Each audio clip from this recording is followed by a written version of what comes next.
Great. All right. Well, first, thanks all of you for coming to our third More Than Smart conference. We are very excited today, very honored by the number of people in government, business, and the nonprofit sector. So first, all of you, thank you very much for attending. We are very excited. Um, just so everyone knows, we are also very excited that we partnered with Green Tech Media for this event. So we have probably about 3 times as many people that are in this room watching online.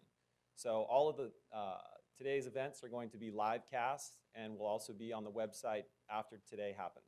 So thanks to all of you for coming. Of course, I want to start the event by thanking the many sponsors who helped us just to get to today. First, of course, is SMUD. I think those who are not here in person, here we've come into a beautiful center. There's actually electric vehicles.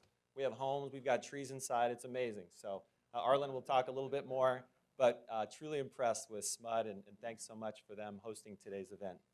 Energy Foundation has actually also been essential in our work here. Greg Ander, and there, who's sitting in the back here, has been essential in making all of this work go forward. I also wanted to call out a number of groups that have helped support this effort. Solar City, Southern California Edison, Environmental Defense Fund, Cato Systems, San Diego Gas and Electric, Caltech, Resnick Institute, and Advanced Microgrid Solutions. So first, quick round of applause for these guys, because we wouldn't be here without them. So. I would also be remiss that there's no way we could have done this without an incredible staff. So Genesis Rivas and Annie Howley are up at the front. Make sure that you give them props during the day. They have been wonderful. So anyway, thanks to both of them. Just briefly, I wanted to talk about the More Than Smart before I introduce Arlen and Commissioner Picker. Really, 3 things about this topic on the More Than Smart. The first one, actually, I heard last night. As you saw, we have an orange theme going, which could be seen for Halloween.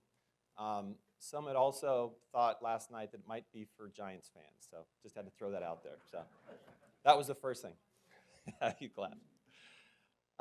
But second, I just wanted to ask a question of who out in our audience right now has either a smart thermostat, solar panels, an electric vehicle, maybe a Wemo plug-in device. Just see a show of hands right now. Who has one of those devices in the room? So I'd say we have a good number, probably over half for those who are watching online.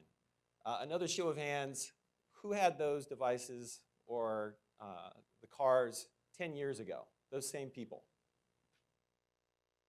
3 hands. So More Than Smart, for one of our primary areas, is looking at how fast different options are available to consumers. So as we look forward 10 years from now, really a central theme is figuring out how do we integrate those products? How do we find sort of this Internet of Things so these things can communicate and provide greater efficiencies and work much more to reduce greenhouse gases, which is our overall goal. So that's been a primary focus of our More Than Smart efforts, just figuring out how do we get more of those technologies out there, provide more options to consumers, and make it happen as fast as possible. The third thing that More Than Smart has been for us has been very reliant on the work with the Resnick Institute. So Paul DiMartini, you'll hear from. Neil Fromer is also here. But the first one I talked about was behind the meter. The second absolutely essential part is looking at the distribution grid. And so many of you, I know you've seen this a number of times, but it's a great platform for talking about how to reform the distribution grid. And so this is going to be a big part of today's conversation, is looking at how do we do that? How do we do it in a technology-neutral fashion in a way that can provide additional services so that we can make sure we have a more reliable, safe, and clean grid system that's cost-effective. So that is a central part of what we're going to be talking about today. We've set up the whole conference today. Get ready for a long show. There are a lot of pieces that we're plugging in today from some incredible people who can help inform you and talk much more on this topic than I can, and very articulate. But the whole conference has been laid out to open up and talk about some of these technologies that are really on the cutting edge. We're then going to have a conversation with Mary Nichols as well as Assemblyman Perea. Those will be separate, they won't be together. and hearing a little bit more from both of them and their ideas on how this topic fits into our greenhouse gas targets across the state. Assemblyman Perea will talk specifically about his work of promoting and pushing AB 327. And that's a big part of what we're going to be talking about today. And that's was passed last year. We'll hear a lot more, I hope, from Commissioner Picker. We'll talk a little bit about that. But really, one of the areas that we're looking at is by July of next year, our IOUs are developing distribution resource plans that will identify how they're going to invest in tomorrow's distribution grid. So that's a lot of what will be discussed. In the afternoon, we're going to be talking about consumer choice, a lot in real-time pricing and other areas. And then we'll also be finishing out the conference talking about really the future of the distribution grid. And really what I hope, and this is where your role comes in, is putting all of these folks on the spot to really give us some meat that we can work with. So that's the layout for today. Last thing I was going to state is that we will be giving out a free Nest thermostat to the best tweet using our More Than Smart hashtag. So we had to throw one of those out there. So anyway, for those who are watching or in the audience, we will be having a very official panel to consider which one. But if you use that in your Twitter accounts, we would appreciate it and get them out there. With that, I would very much like to invite Arlen to come up and welcome us to the SMUD headquarters and give a few remarks. Thank you. Thanks, Tony. Do a little logistics here. Good morning, everyone. Welcome to SMUD. It's our pleasure to host today's event for what I am sure is going to be a very informative and provocative discussion. I also want to give a special welcome back to Commissioner Picker, who many of you know served on the SMUD board, albeit very shortly, too short in some of our opinions, so it's good to have you back. And I did always wonder why he would leave SMUD and to go to take on the challenges of the CPUC, and he informed me of why. It's because they have better swag than we do, a better hat, and a badge. So I'm kind of thinking if we had come up with a SMUD badge, he might have stayed, but it's good to have you back, so welcome back. And also, I was thinking the orange was an acknowledgement for SMUD, since that is our brand, central brand color, but unfortunately, I guess not. So anyway, that was it. Good answer now. So SMUD's commitment to building a smarter grid can be seen in the $308 million we invested in our Smart Sacramento initiative. From reducing outages to implementing demand response to integrating more renewables into our resource mix, the smart grid aligns with SMUD's goals and values as a community-owned utility. The old grid served SMUD well and Sacramento well for more than 60 years. But this is a new era in energy and, quite frankly, a new era for utilities. SMUD's ability to serve our customers with the choices and options they expect is dependent on a smarter, more technologically nimble grid. As many of you are aware, SMUD has been a pioneer in bringing new technologies to our customers and to the grid. From putting in a 1 megawatt utility scale, a photovoltaic system almost 30 years ago, to our solar smart homes project, to community energy storage, we're always working to make our grid smarter to better serve our customers and our community. Smart Sacramento was a watershed moment for SMUD and for the Sacramento community. With assistance from a $127 million federal grant, we were able to initiate many pilots and programs earlier than would have otherwise been financially feasible. It's our job now to build on that accomplishment and infrastructure and take in the lessons we've learned to better serve our customers and continue meeting our ambitious renewable energy efficiency and greenhouse gas reduction goals. While we've made great progress in the last few years, the smart grid is a work in progress, and I suspect it will continue to be a work in progress as new technologies are developed and there are refinements and improvements to existing technologies. That's why it's so beneficial to have a conference like the one today. And I applaud the CPUC, the governor's office, and Green Tech for bringing us all together. I also want to stress that SMUD is actively considering partnerships with third parties that would align with our goals and also provide our customers and community benefits. These partnerships include such areas as electric vehicles, distributed generation, storage, and energy management systems. So rather than have me yammer on about what we're doing and just give you a list, we thought it would be more interesting if we showed you what we've done. So we put together a little video for today. And so I want to again welcome you. Thank you for attending today's important conference. And with that, we're going to roll the video. Fortunately, you don't need to look too far ahead to envision a future in which utilities use a range of new technologies to prevent such interruptions from happening again. With assistance with a $127.5 million Smart Grid Infrastructure grant from the U.S. Department of Energy, the Sacramento Municipal Utility District invested $308 million in its Smart Sacramento initiative. Smart Sacramento laid a foundation for a future in which SMUD will be better able to balance energy supply and demand. Customers will have more energy choices that will ultimately benefit their pocketbooks, the regional economy, and the environment. To get a glimpse of the future, step inside the control room at SMUD's new East Campus Operations Center. When demand rises as the temperature outside climbs, SMUD will be able to send out text messages to customers, informing them that they're being converted to community energy storage for the next 2 hours. Another spike could trigger customer voltage reduction technology that sends a signal to the substation to reduce voltage by a small percentage. Or SMUD could activate automated demand response technologies to lighten the load on the grid. Smart Sacramento dollars helped the Los Rios Community College District install energy management control systems that cut their energy costs significantly. So this project helps save on our utility bills, which is great. It helps improve the environment by reducing our carbon footprint. And every dollar that we don't spend on utilities frees up resources that directly benefit our students.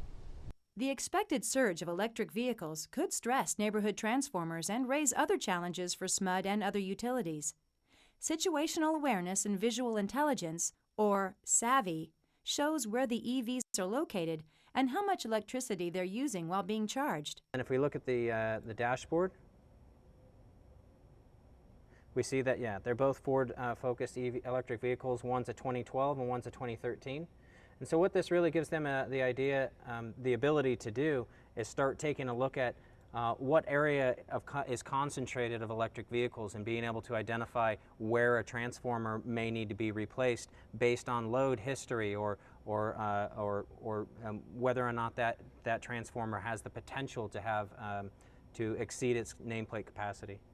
Automakers are pioneering a vehicle-to-building future in which an electric car's battery powers appliances.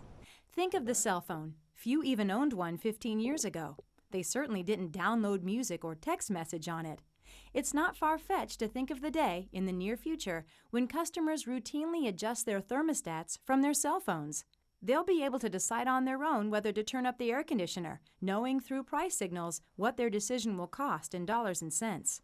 We're going to share our learnings with really the industry and the world. Okay? How do you actually make your community partners and your customer be part of the solution? This is really all this is about. Is actually bringing efficiency to the grid and to our customers, to the community as a whole.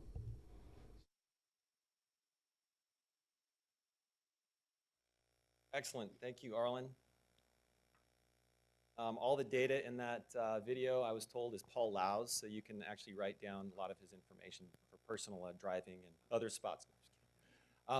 Next, really what's driven a lot of the conversation for us in More Than Smart was really one person who several years ago had been trying to talk about how to have a wider vision for how to promote a lot of the things we're talking about today. So I was lucky enough to work with Commissioner Picker when he was in the governor's office, and now he is serving as obviously the CPUC commissioner, the newest commissioner there. So we've been very lucky to have his guidance on thinking on many of these topics, and we will see him and hear from him a number of times, but I wanted to welcome Commissioner Picker up to give a few words for our conference. So thank you, Michael.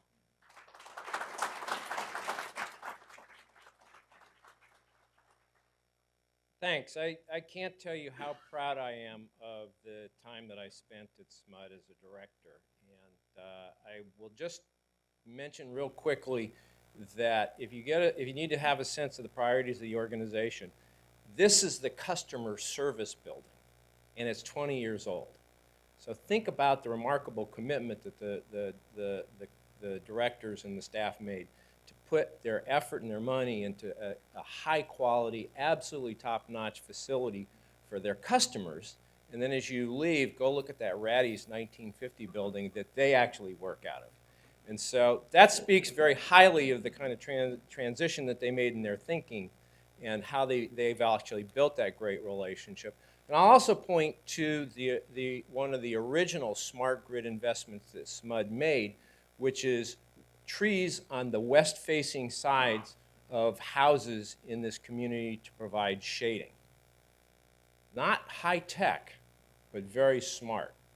So those two things are emblematic of the approach that people have had to adapting both to their customers and to the environment they operate in, and to maximizing the value of both.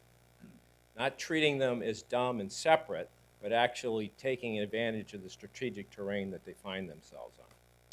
So I also want to actually do what commissioners do, which is to pay respect to our other commissioners who are here. So Lorena Kiba from the state of Hawaii.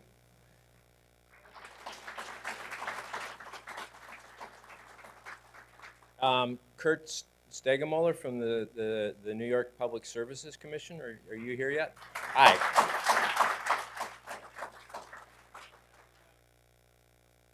No, but you're from a commission, and so, you know, I've made this transition away from public power to regulated power, so I just want to kind of imprint that here. And then I also want to identify Susan Kennedy, a former commissioner at the California Public Utilities Commission, and my former boss in the governor's office. So Susan's here someplace too. So real quickly, to frame some of the reasons why we think this is an important meeting and why we're treating this in some respects as a workshop where we're gleaning your ideas, is that what this is really about for the state of California is greenhouse gas emissions reduction. And to get to our 2050 goals, we're going to have to continue to drive carbon out of emissions from power plants. We've made a lot of progress, very significant progress, but we're actually going to have to accelerate zero-emission buildings, really drive into the built environment, and we're going to have to focus a lot on transportation. And to the extent that transportation is residential and local, and it's driven by fuel switching towards electric fuels, that's going to absolutely depend on a new kind of grid infrastructure and design and operations than we currently have. So to get to our 2050 goals, what the questions that we're going to address here have to really come together in a way that we have not yet seen. It's not that avoiding cost in terms of distribution investments isn't very valuable, but if you add what it's going to take to get to our greenhouse gas goals, this becomes one of the central enablers of all the progress we have to make. And that's a different set of value propositions, and it's a different set of customer choices that we'll have to respond to. So just short term, just to kind of outline some of the things that stand out on the landscape for the short term, is we really have to think about how do we make this system more frictionless? How do we deal with plug and play of interconnections? That's certainly a challenge for operators. And it's going to create some expenses. As you can see, people are already planning for how electric vehicles are going to have impact on simple things like transformers. How do we develop the analytical capabilities? We have this robust advanced metering infrastructure. How do we use that to help us not only plan, but to conduct very, very fast, effective operations, to take advantage of the strategic terrain that customers represent? We're going to have to start to demonstrate how this actually can improve reliability services. Big challenge, but there are already some glimmers of hope you'll hear about today. And then we're going to have to start to look at how you do fully integrate this, probably far in advance of actually getting to the point where everybody in the room raises their hand to tell us about their electric vehicles, their smart thermostats, their rooftop solar, their battery storage, their their variable speed pool pumps. We are going to have to saturate some portions of the state to figure out how this works together. How does it all fit together and give us the maximum value? How do we optimize that? What are the values we're optimizing for?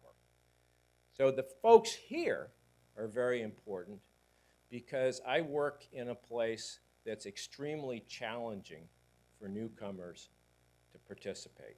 How many folks here are lawyers? Okay.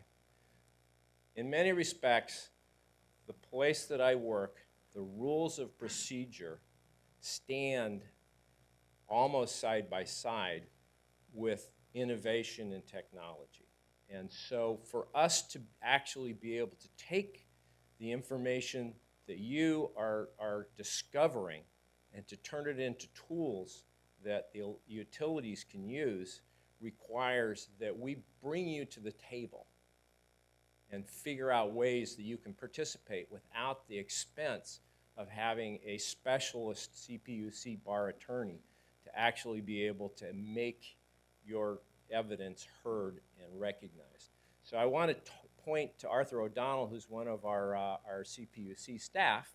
And I believe there are other people who are also telecommuting. We're looking at this and figuring out how we use this as the conversations that are going to take place here as part of the backbone of the things that we have to do. But I can't stress enough how important it is that the people who are actually starting to create these new customer values and customer technologies have to help us figure out how to make it feasible for the utilities to actually begin to deploy this. And in some respects, the PUC is not only an enabler, we're a regulator, we erect barriers. So that's a challenge for you and for them and for ourselves. It's not going to happen without your active engagement. So I don't want to talk a whole lot more except to say that it is true that as much as I'm proud of my tenure at SMUD, there's a lot to be said for swag, and the badge is really cool.